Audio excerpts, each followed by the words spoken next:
Hello and welcome to the third and final of our World Final preview shows. We've been chatting to the top three qualifiers from each semi-final, and tonight it's the turn of the two guys on the front row, Paul Hines and Tom Harris. Good evening, both. Hi, guys. You all right, Paul? Always right.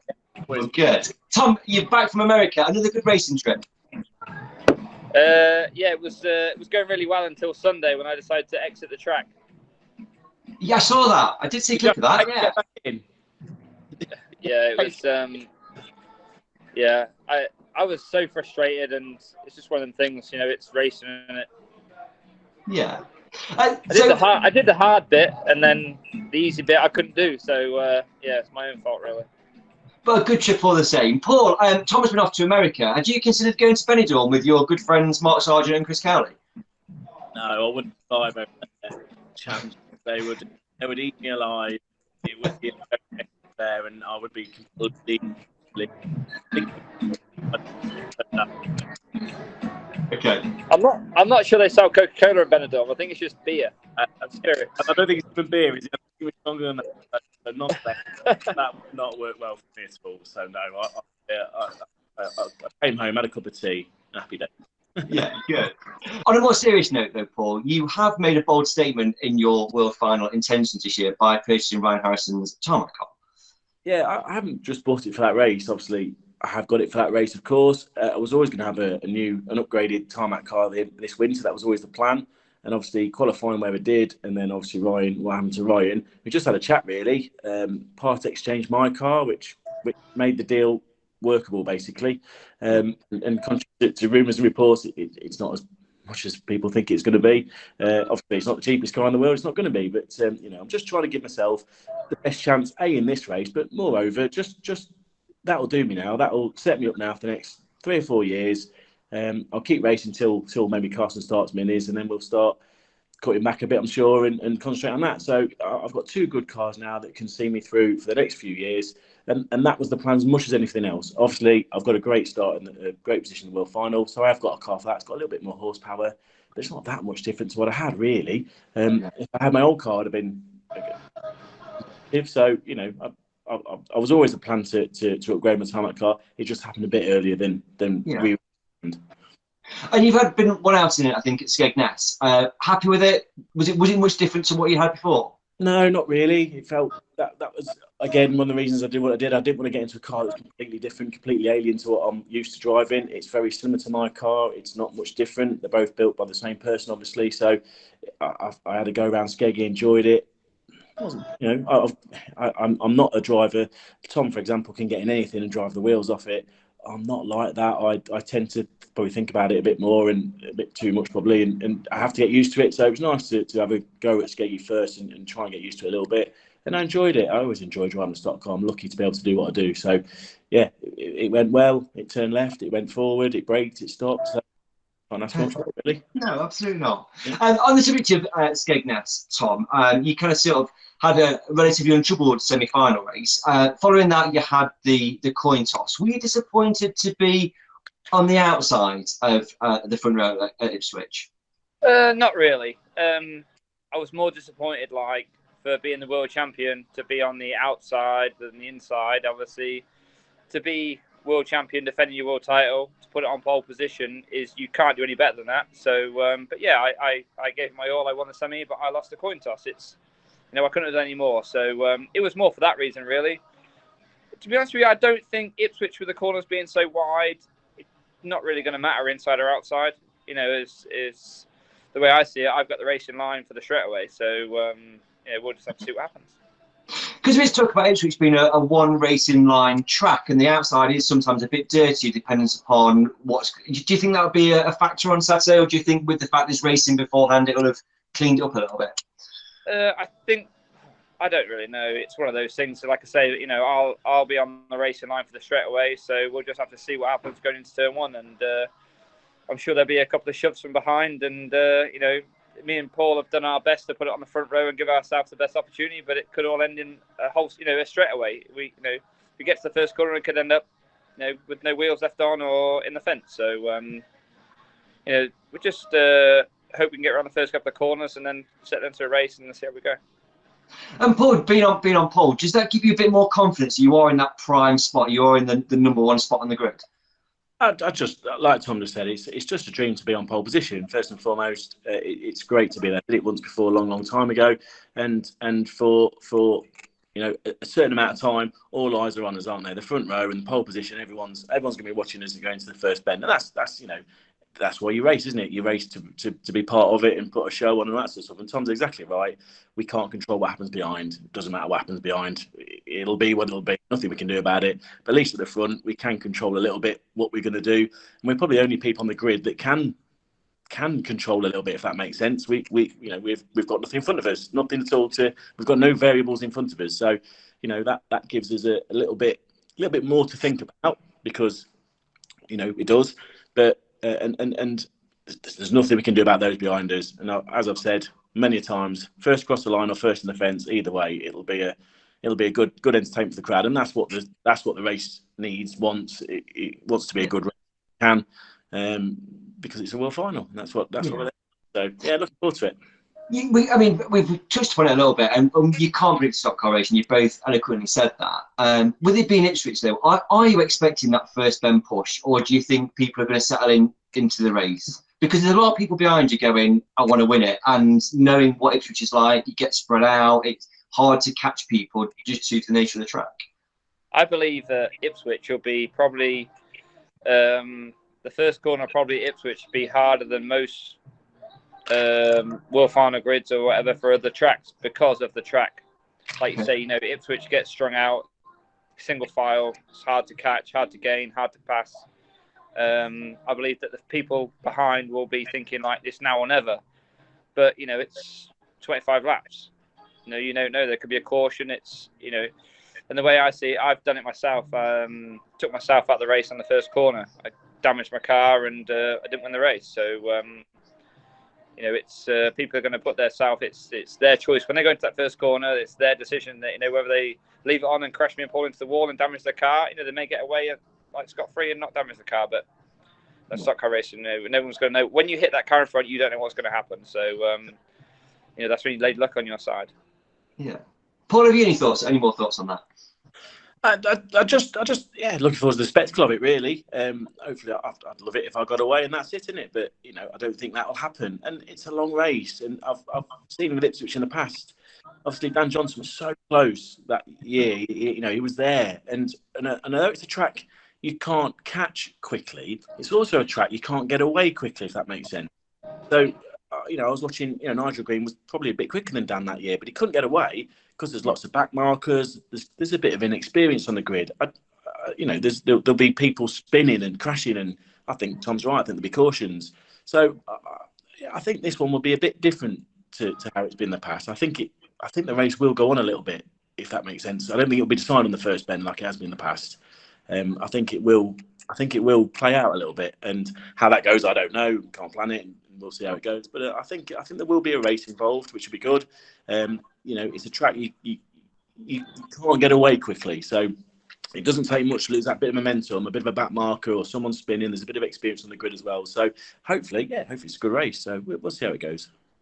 I do think it's a fascinating lineup, and certainly on row 2, there's a lot of experience on row 2, the guys behind you. And Frank in particular has looked fast on tarmac this year. Both quality drivers, aren't they? Both world champions. I sit there as a bit of a plumbing, all these world championship winning drivers around me. So they're very good drivers. All three of them, Tom, Paul, Frank, will go down as legends of this sport. They've done everything they've ever needed to do in this job, and every title they get from now on is an absolute bonus on what they've already achieved. Obviously, I've not done that, so I'm desperate for it. But to be truthful, I'd love to win it. It's been a dream. I've put my life geared around to try and do well in stock car racing. That's obviously the ultimate prize. So yeah, both drivers fantastically good. You can't count anybody out, can you? And that's the beauty of what we do. We can all sit here now, and there's favourites, and there's people that quicker than others, perhaps sometimes. Frank, Tom, very quick on tarmac. Paul's massively quick on tarmac, and drivers behind that. Charlie's a cracking little driver. Bobby G's a good driver. You can go back down the grid, see quality all through it. And in a stock car race, you just never know.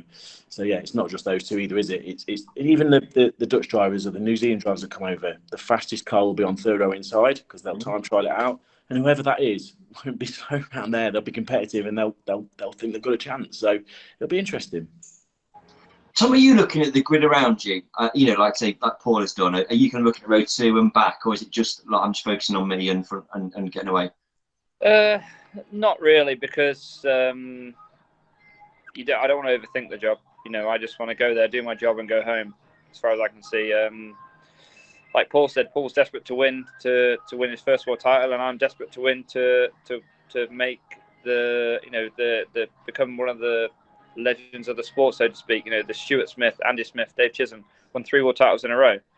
I've got that opportunity next Saturday, so I'm going to give it my all to join that group. And it's one race. It's one race. There's no if, no buts. There's no friends, no prisoners taken. It's one race, and like I say, like Paul said, Frank and Paul Harrison, a bunch of experience. They might leave the first corner and do the second corner. You just never know. But then again, they might not. It might not be in their hands. The third row, the Dutch drivers, the foreign drivers, they might play a part in it. Like I say, it's one race, and I just hope it's a fantastic race for the fans. And I just at the end of it, I just hope I'm on that top step. Yeah. Good. You've both kind of alluded to it throughout this, and more so you there, Tom. Are you both feeling a bit more pressure this year? So, Tom, you want to get in that top echelon of the sport. Only 3 drivers prior to you have won the world final 3 times on the bounce. Paul, you're kind of saying that this is my time. I want to win that big title in the sport. Is that bringing a bit more pressure this year?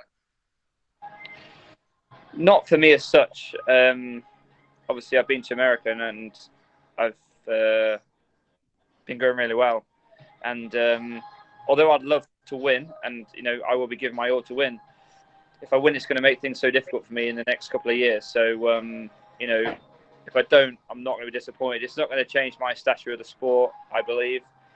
It's one race. It's you could be winning by half a lap and have a puncture or a car failure. It's just one of those races that you need to have a lot of luck on your hands, and everything sort of like to go your way throughout the race. And I've been fortunate a couple of times. 2013, Mal Brown spun across the track in front of me, and literally I virtually had to stop to avoid him, and then off I trundled, and it was just one of those moments. But when you're leading the race as well, you overthink everything.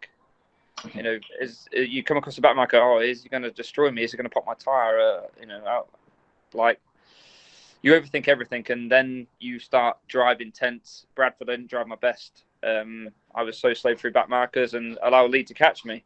And then when Lee caught me, I went through back markers like I should have in the first place. But until you're in that position, then you don't know what to do. So, but yeah, like I said, it's I'll be give my 100% to win, 100%. But like I say, if I don't win, I've been fortunate to win the title before.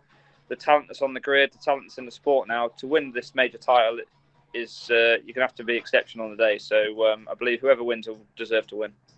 Brilliant. Paul, just coming to you on that one then, is it bringing more pressure to you this Saturday? I've always put pressure on myself in World Final because I've been desperate to win it. I've never done that well in World Finals. I don't quite know why.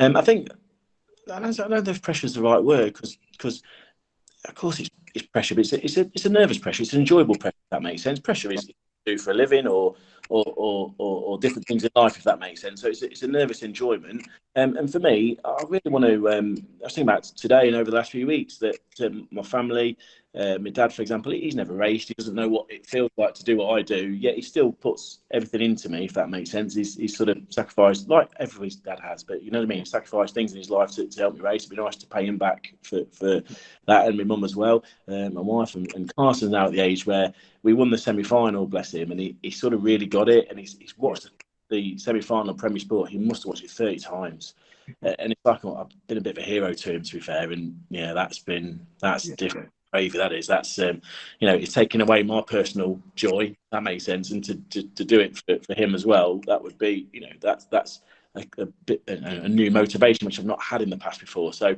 I think that's what's helped me race a bit more this year as well. You know what I mean, in terms of getting decent results, because he gets it now. He loves it when I bring a trophy home. And he looks at me like I'm a bit of a superhero. So that is you can't buy that. That is a special little thing. So yeah, all things like that in my mind, and that's why obviously I dearly love to try and today. Lovely. So we're talking Sunday night, and you know, it was sort of 6 days away to World Final. What does the week look like for the pair of you? You don't even want to know what my week looks like. Whose car you fixing, Tom? Yeah, so I've currently got Simon Trades' car in the workshop now. Obviously, he got a lot of damage in Holland from the final. So I've got his car, and I've got 2 others that I've got to do maintenance and suspension on. Obviously, as well as Luke's car, I need to get ready. And then my car's sat there, no front axle and no engine in it. So, yeah, we've got a bit to do yet, but, you know, we'll be fine. We'll be fine. I've got good guys around me, and Jamie Davis and the Davison family always give me the best opportunities. So, you know, I'm sure that if we need to work a few extra hours, that you know, Cecil, myself, we'll get it done. So, yeah, I'm really looking forward to it. Get this week out the way, because this is probably one of the hardest weeks for myself throughout the year. Build up to one of the biggest races. I want to spend time on my own car, but also have to earn a living. So I have to other people's car to get there. So, yeah, get this week out the way, and we'll all be smiling. Yeah, good. Paul, are you normal week? Or are you kind of taking a bit of time off? Is it similar? Really. I'm so busy at work at the minute. Work is brilliant. It's fantastic. Obviously, Progress Windows is my business. So similar sort of thing. Tom, really got to do that and get that done.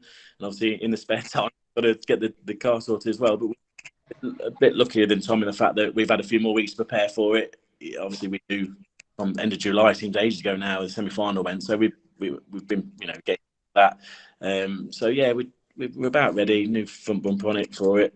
So that'll last me a long time, hopefully. yeah, Tom? Hopefully I won't need it. Yeah, glass line is at the semi-final. Was it Progress Windows across the front? Yeah. Glass front bumper, Mr. Hines. Yeah, break for emergencies. So yeah, not normal week really. It's was Paul 10 years ago, I think it was, and that was a really weird one because I won the semi-final. It was only 2 weeks before the World Finals. It seemed to go like that. It was dead quick. It was the Bank Holiday Monday, and 2 weeks later was the World Finals. So I didn't have really any time to build up for it. It just happened.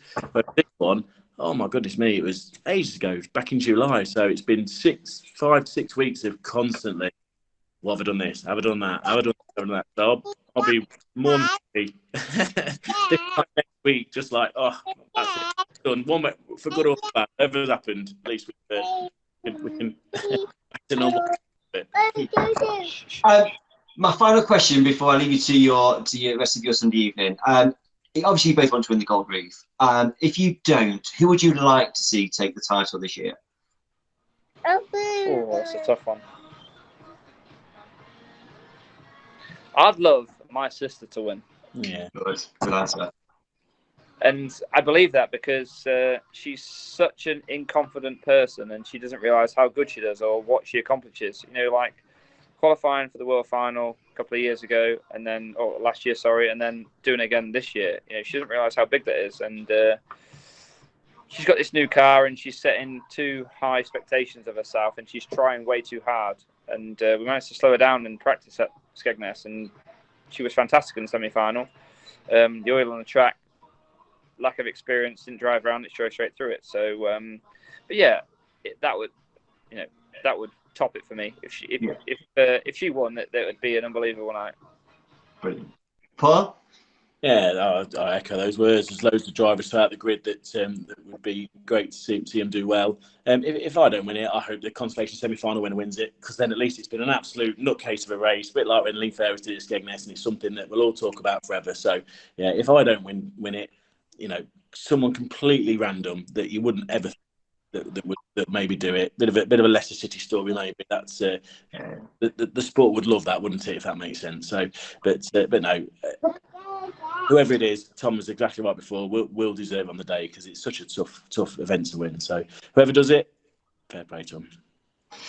Thank you both for joining me tonight. It is looking like a very interesting World Final on Saturday, and we just hope it's going to be a great race for, like I say, for the fans, and it'll be brilliant. So, fingers crossed. You guys can make that happen, by the way. Not at the front, we can't. Okay, right, yeah. Not much we can do first, Ben, really. Not much we can do. The big shiny steel thing on the outside, that's about all me and Paul Hines will see. Right, cheers, guys. Thanks so much. I will see you on Saturday. Thank you. Thank you. Thanks, guys. Thank you.